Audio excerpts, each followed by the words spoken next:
Hi guys, Peter here. Once again, thanks for joining me on my channel, Thailand Bound.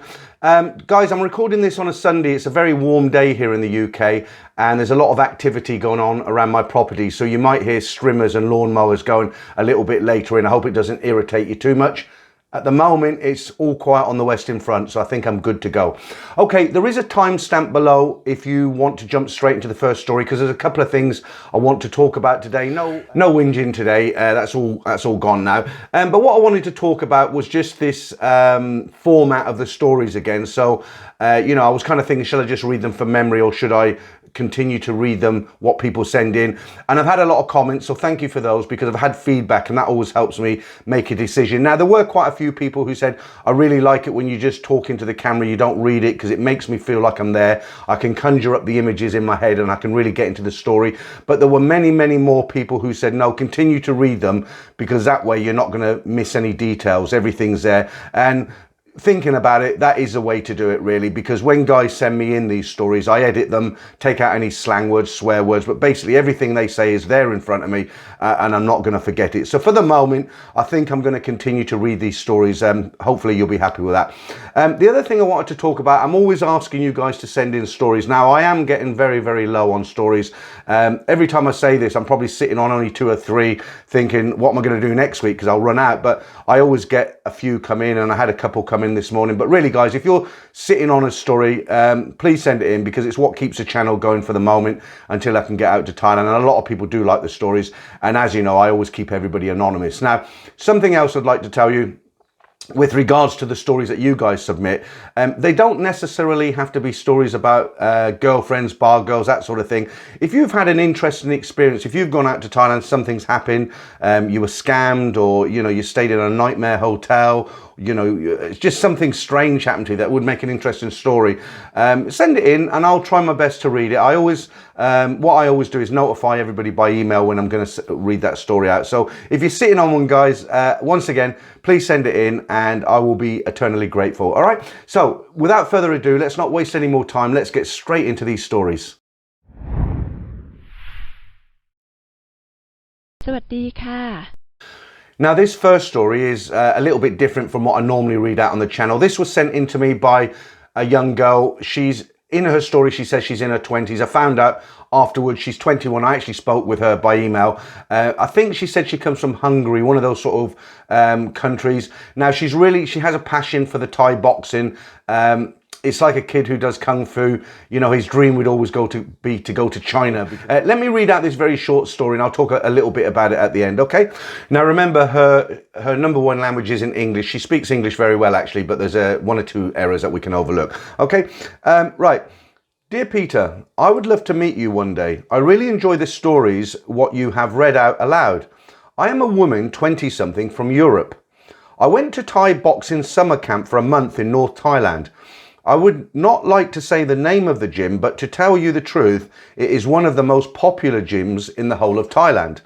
I spent around a month there, over 900 euros for getting trained by narcissistic playboy coaches. It was not worth a dime to go there. The coaches were they were always late by 30 minutes plus all the time. They put me in an imaginary box because I'm a woman. One of them even tried to approach me in a very inappropriate way. The trainings from these coaches were so bad that I spent my time there in total frustration. I cried every day because those fake coaches were anti-feminist and unmotivated to see the opportunity in foreign athletes. They just didn't show us anything in tactical training, oh yeah, and didn't communicate with us at all because they didn't speak any English. So I have spent 1 month there, and at the end of the camp, my sport friends and me felt scammed. It's always a good idea to first check the gyms and then book somewhere else. Cheers. My Thai fighter buddies and me never give up. Thank you so much, Peter, for reading my words. So there you go. Very short story. And I kind of feel for the girl. She's only 21. And obviously she's into her sports, her athlete. She takes it very serious. And reading between the lines, her dream was to go to Thailand and go to a a real good Thai boxing club. She thought they'd all be professional and she'd learn a lot from it. She spent a lot of money. She obviously, she's probably got a job that she saved up for, and she's very, very disappointed. Okay, so yeah, all I can say on that story is like the girl says, do your research before you decide to do anything. I didn't mention at the beginning of the video, but there are actually 4 stories today, and let's get straight into story number 2. My story is a bit different. In the 1980s, for 12 years, I lived in a famous red light district in Sydney. I have hundreds of working girls as friends, purely a social relationship, as we went to the same clubs. They mostly came from the countryside. I would never be a working girl or get on drugs, they would tell me, but within 6 to 8 weeks, they all did exactly that. One friend of mine said in her defence, "Darling, I'm sitting on a gold mine." I could see how it could happen to all these girls. I was not impressed, but never judged them. I never saw any relationships with keen boyfriends ever work out for the best, ever. I still know some of them to this day. Some are still train wrecks after 40 years. Working girls develop some form of self-loathing traits. In the West, it's buried with substance abuse. In Thailand, it's drinking and supporting family financially. The price to pay, I guess. Around 2003, I was in Cebu with my then girlfriend. I had a desire to set up a business in Bangkok. I had a contact in my industry that I later found out was the best in his field in Thailand. I won't go into details as he is a very well-known celebrity. I knew him socially but from other countries and friends, but I had no idea who he really was in Thailand. I arrived in Bangkok. I had not booked a hotel, in brackets. Normally I did everything through Asia Rooms. At the airport, a taxi hotel hustler tried to get me to pick some expensive hotels out of his glossy photo booklets. But after a while, he knew I was not going to give in, so he pulled out a budget hotel folder. I picked one near the SkyTrain station of Saladang, the Meridian Hotel on Rama 4. It was an old hotel that would have been great in the 1970s, but by now it had seen its best days. I didn't mind. I was staying 3 or 4 months and it was cheap. I made the mistake of getting my laundry done and it cost far too much within the hotel. Same with the restaurants, way too expensive. The doorman warned me about a tuk-tuk driver who always waited outside for hotel guests. So I avoided him for weeks, but one day I had an urgent meeting and an online appointment. I was late, so I jumped into his clutches. He took me to the appointment. After that, I needed to get online for a few things, one being catching up with my kids in London. So instead of taking me to the nearest internet cafe, he took me to his scamming boss's agency office. It was a slow dial-up and cost me a fortune. Then I asked for food. The boss owned a restaurant next door, typical menu. A few heavy waiters stood over me, pressuring me to order from the photos of the food. I assumed because of the photographs of the food that it was small bowls of soup, but the size when it actually arrived was 130% bigger, good for a family of at least 4. There is no way I could even finish the tom yum gai, let alone the other dishes I had ordered, yum wusen, lab, etc. All in all, it cost me over 100 Australian dollars. However, I must say the quality of the food was excellent though. It just got worse as the day progressed. I could not get rid of him. There were many other mistakes. I won't bore you with including the most painful 4-hour massage I've ever had in my life. Never let your guard down. My mistake. Before I left Australia, I had been chatting on Yahoo Messenger to a lot of Thai girls. They were mostly great, so I met up with them all. The rich ones demanded I buy them some expensive gifts from my country, and on meeting them, they turned out to be sad and spoilt. They dragged me to Cuba. I had a sprained ankle from a motorcycle accident from Sydney. All they and the expats did was drink every day. I don't really drink anymore, but I woke up back in my hotel in bed with no recollection of the last 2 days. That has never happened to me in my life before. I must have been drugged, but my valuables were in the hotel safe, so I didn't lose anything. So I gave the Q bar a miss after that and went to the Saxophone pub and Brown Sugar instead. Good bands in these 2 venues. I also met several girls that I had met on the Messenger. They were the best time I'd ever had. I took them all out for dinner and movies as much as I could. They were all friends of each other, none very well off, but all sweet and funny. They all married their foreign boyfriends eventually, and I lost touch with all of them. I love the Thai culture and the Thai people. I am also more interested in spiritual stuff than drinking, as I did all that in the 1970s and 80s. The business I had in Thailand was a no-go. The industry had been wiped out because of new technologies, so I returned to Sydney. It turns out my Cebu girlfriend was a scammer as well. She eventually married an Australian guy, as he is Catholic, and they had 4 kids together.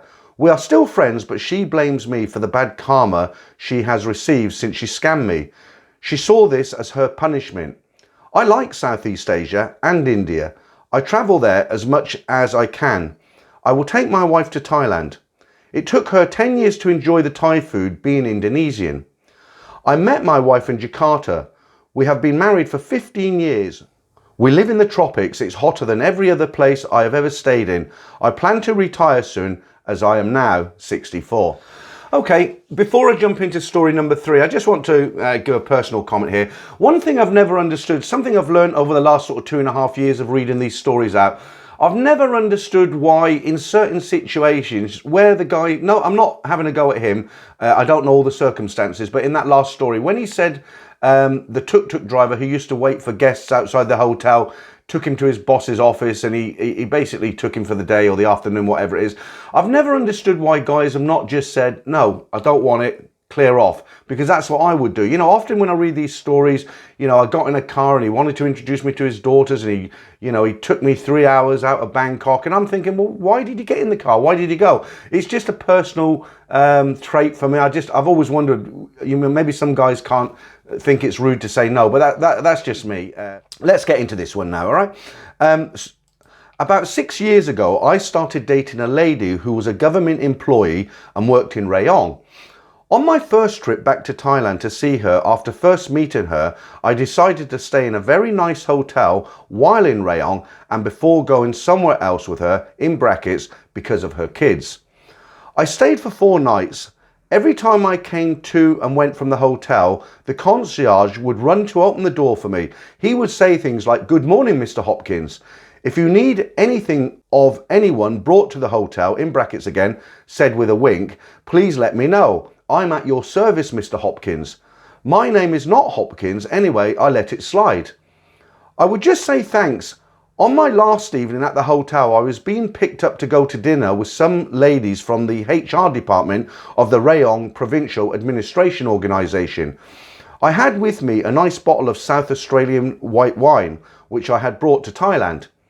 My concierge friend opened the hotel door for me and said, "Have a good night, Mr. Hopkins."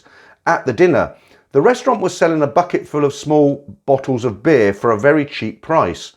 There were 5 bottles on ice in the bucket. The bottles were opened for me.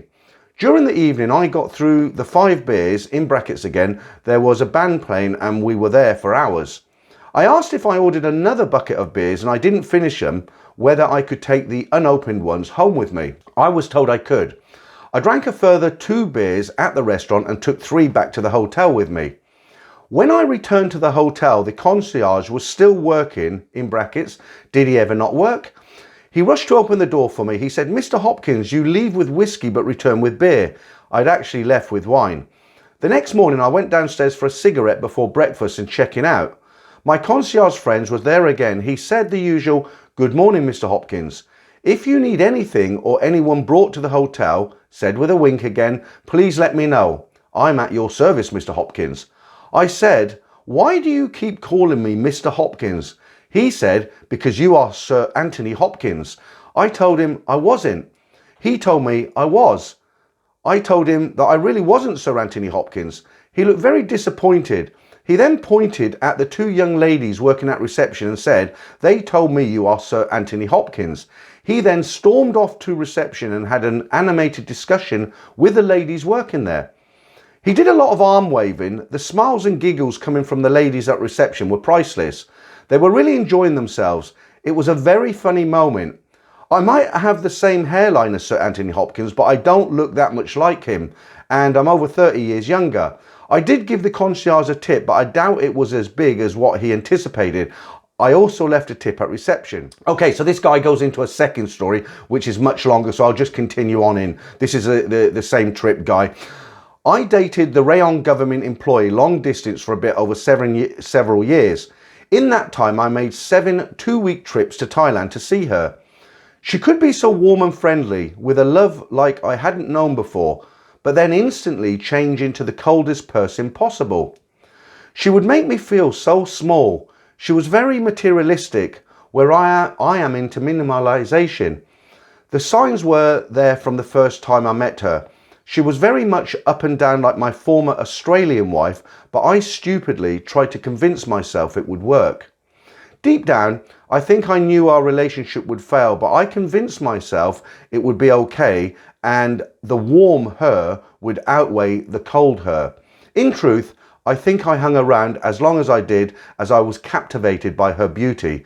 She is 7 years younger than me. I am 51 now, and she is as close to a 10 in looks as I am ever likely to date. I am probably a 6 at best, and that's on a good day. About 3 months before a planned trip to Thailand, an Australian friend who was looking to travel to Thailand and who I had told about my Rayong girlfriend and who I showed pictures of, forwarded me some screenshots from a Thai dating website. He said he thought this was my girlfriend from Rayong. He said the profile used the same name and the lady in the pictures looked like my friend. The wind was knocked out of my sails. The photos on the dating website were the exact same photos of her that she had sent me that week. It was definitely her. I forwarded my Rayong girlfriend the screenshots of the dating website with a simple message. Why? The day I sent the screenshots to my friend, she called me numerous times. I ignored a number of her calls. Late in the day, I answered a call from her. She was at Udon Thani Airport. She had been visiting her hometown and returned to Udon to fly to Utapo. She cried her eyes out and was so apologetic. She blamed her behaviour on the fact that her mother was dying of cancer. She was. She said she dealt with it by talking to people. It was total BS and I ignored the red flags as I thought we could work it out. In truth, I was besotted by her physical beauty. Over the next 2 months, things improved and we were back to talking normally. About 4 weeks out from my trip to Thailand to be with my girlfriend, she told me she was going to her hometown that weekend. Over the course of 4 days, I could not get hold of her. She didn't respond to any messages or answer any of my calls. When I finally got hold of my supposed girlfriends, things had changed. From that point onwards, she only called me by my first name. She hadn't called me by my first name since not long after I met her. She had only ever used a soppy nickname. I knew I had been replaced. She would tell me what had happened during the 4 days I couldn't get hold of her. Anyway, I went on my trip to Thailand as planned. I travelled to Rayong as planned. I did change my hotel booking to 1 night from 6 nights. It was arranged for us to meet at a restaurant in a mall for lunch. When my friend arrived, the ladies from the HR department of the Rayong Provincial Administration Organisation were with her. We had lunch. I paid for everyone. Then it was arranged I would go for the dinner at the beach with my friend. When she picked me up, her friends from work were with her. We had dinner. My friend and her colleagues talked amongst each other in Thai all night. I was hardly spoken to. I paid for dinner. After dinner, my friend dropped me back at the hotel. Her colleagues were in the car still. I asked her if she was coming back to my hotel after dropping off her friends. She said no. Later the same evening, I sent a message to my friends saying I had changed my hotel booking and I was leaving in the morning to travel by minibus to Pattaya. The next morning, I checked out of my hotel. As I was walking away from the hotel, my friend arrived in a car, being driven by a colleague. She said they would take me to Pattaya. They did. Not much was spoken on the way there. We went to Carl Jr. at Central Festival for lunch. I let the ladies pay. On the way out, my friend went into a store and came out with a big fluffy toy and gave it to me. She told me it was to remember her by.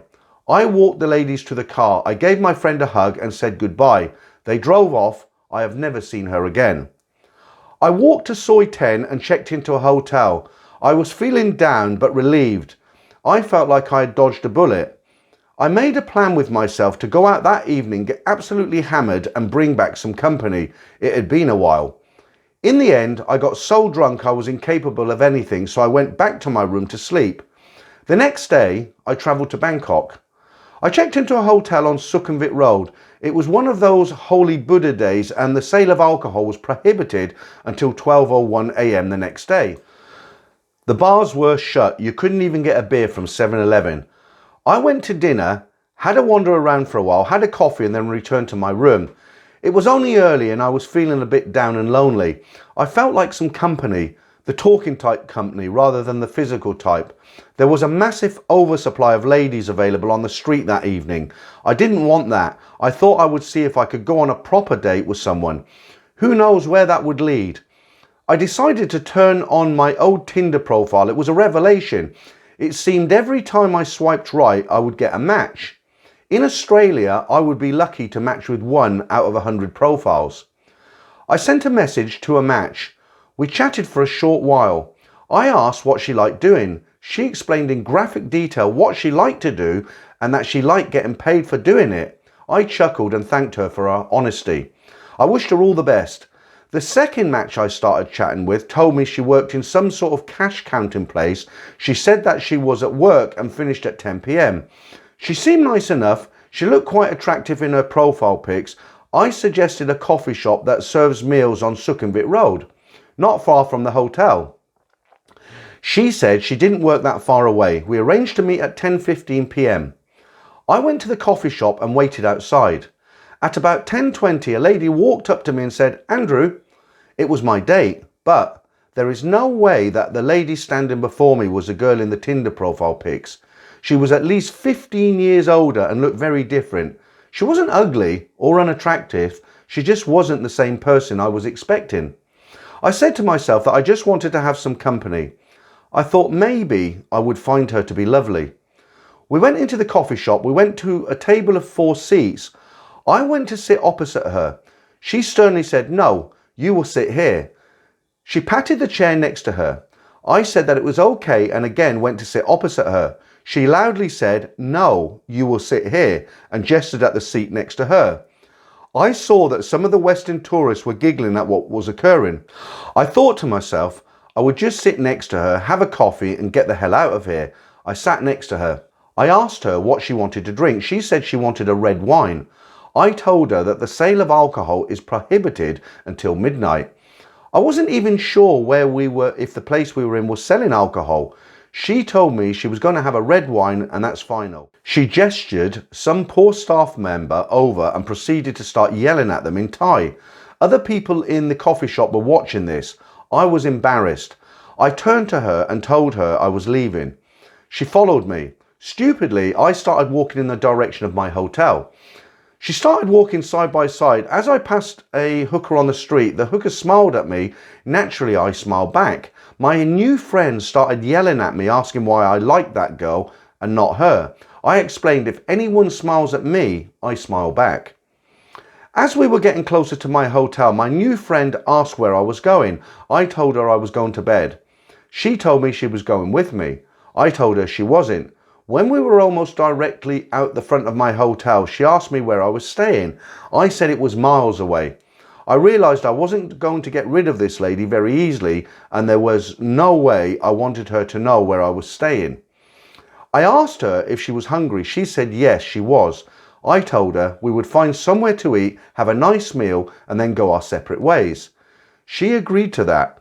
We went down a soy a little further down the road. There were still lots of places that appeared to be open where we could get something to eat. We walked up and down the soy. Every time I said, "Would you like to eat here?" she growled, "No." I don't know how many places we could have got a meal, but it must have been 10 or 20s.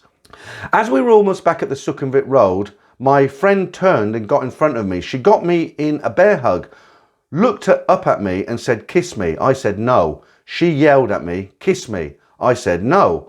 I then gently pulled my arms from the hug, placed my hands on her shoulders and pushed her away. It wasn't a hard push. She didn't fall over or even stumble, nothing like that. It was just enough to force the separation. She then exploded and came at me trying to claw and scratch my face. I couldn't believe it. I had to take evasive action. Thankfully, she didn't connect. I raised my hands and voice and said, "Stop it. This is not okay." She stopped. I became loud and firm. I told her I was going to put her in a taxi and she was going home. I asked where she lived and in which direction. She said it wasn't far, about 15 minutes away, and pointed to the direction. I asked her how much the taxi fare would be. She told me 1,000 baht. It was probably only 100 baht. I just wanted to get rid of her. She snatched it out of my hand. I told her I would walk her over to the taxi to get to where she needed to catch a taxi on the other side of the road. I saw a few taxis lined up. I took her over an overpass and to a taxi. She refused to get in. I told her I was leaving. She was not to follow me and she was to get in a taxi and go home. She just stood there with her arms folded with an angry look on her face. I walked away. As I looked back, she was angrily staring at me. If she'd had a gun that evening, I would have been a dead man. I crossed the road, but then realised she could most likely see me walk into my hotel if I did so. I walked further down the road and stood where she couldn't see me. I checked back occasionally to see if she was still there. She stood near the taxis for about an hour, arms folded with an angry look on her face. There were a couple of young African men standing near my hiding spot. One approached me. I thought at first he was asking for a light for his cigarette. I then realised he was asking if I was interested in his company. I chuckled and politely declined. It was turning out to be one heck of a strange night. Eventually, I couldn't see my friend anymore. I decided to sneak back to my hotel with the hope she didn't jump out somewhere and attack me. I made it back to my room safely. It was around 1 a.m. I had been out for nearly 3 hours, spent 1,000 baht and had nothing to show for it. I couldn't sleep. I was so wound up. I had a number of 375 ml bottles of alcohol in my suitcase, which I had brought days before to take back to Australia. I opened one and drank the whole thing. It knocked me out. In the morning, I checked my phone. I hadn't deleted my Tinder match with my friend. She had sent me a message saying she enjoyed her evening with me and wanted to see me again. What I did next is pretty obvious. Delete. For several years after that, until COVID hit, I did enjoy regular trips to Thailand. I did enjoy the odd bit of uncomplicated and much safer company of some bar girls. I never met the same girl more than 2 nights in a row. During COVID, I have been in several relationships here in Australia. One was with a Chinese lady, the other was a Vietnamese lady. Both didn't work out, but they were fun. My friends have told me I have a type. I'm not sure what they mean. I have in the last year been talking to a Thai lady who ironically I met on Tinder, and I'm meeting her in August. She is warm and friendly. Everything my last proper girlfriend was not. Who knows what will happen? If it goes to script, the unexpected will happen. I love Thailand. So there you go. That girl in this story, she sounds like a real crazy type, doesn't she? But again, I'm thinking as I'm reading it, not this time before, I'm thinking to myself, why didn't you just walk away? So in the story, okay, she was a bit of a psycho. She was following. He didn't want her to know the hotel. But you know, come on guys, all the hotels have security. So if you walked in and said, look, you know, there's someone following me, I don't want her in. You know, I mean, okay, the way he did it is different to how I would have done it. I would have just stopped it right there and then and left her. He's obviously a bit more of a diplomat. Right, okay, so let's go into our fourth and final story. This is a very, very short story, but I can relate to this because I've had a similar situation years ago happen to me in Pattaya. Back in 2012, when I was in Pattaya for leave from Afghanistan, I had just finished eating a meal at the Hard Rock Cafe and decided to walk back to Walking Street to begin my night. I opted to walk on the side of the beach since I love the water and it was relaxing. At some point, I stopped just to look around me to take in the scenery for a while. At that point, I saw a ladyboy on a small motorbike driving towards Walking Street and waving at me. I waved back instinctively and didn't think anything of it. About 10 minutes later, I saw her running up towards me with her hands open. I froze and she caught up to me. She said something really quick and then opened her mouth and proceeded to try and push her tongue down my throat. This was really that sudden. I had no idea who this person was, but she was playing no games. I was 5'11", 180 pounds, soaking wet. She was about 5'5", 140 at best. Obviously smaller than me, but she was strong. She kept trying to pull me towards the dark beach, but I wasn't having it. She was like a statue and would not move. People were walking past our little tussle and nobody would help a brother out. I did not want this at all. I also didn't want to break any real laws by throwing her to the ground. So I kept the intensity at 6/10. Finally, I loosened her grip and moved past her 5 feet, and she did not move past a line on the sidewalk to come after me. She just powered down and walked away. It was the strangest thing I've ever seen. At that moment, I continued to walk towards Walking Street again. Then from my right side, I caught movement at a high speed. It was another ladyboy running in my direction. I had enough of that and ran across the street towards the guys trying to sell me suits. That was a little much for me because usually on Walking Street, the ladyboys just stay in their little groups and try to beckon you over. Just another night in Pattaya, I guess. Yeah, you've got to be careful, haven't you? I mean, there's a lot of people fighting down there for the money in your pocket. You know, most of them are down there to work, aren't they, including ladyboys, and the ladyboys can be very, very aggressive at getting their own way. You just got to be careful, and this guy was sensible, so nothing more to be said about that. Okay guys, thank you very much for listening to these stories again. As always, I'll say, if you enjoy these stories, please subscribe. You can join as a member, and if you appreciate what I do, there is a link in the description if you'd like to buy me a beer or a coffee. I always appreciate that. But until next week, I shall be back on Saturday with some more stories, and of course Friday 9 PM UK time with the live streams. Thanks again guys, and I'll catch up with you soon.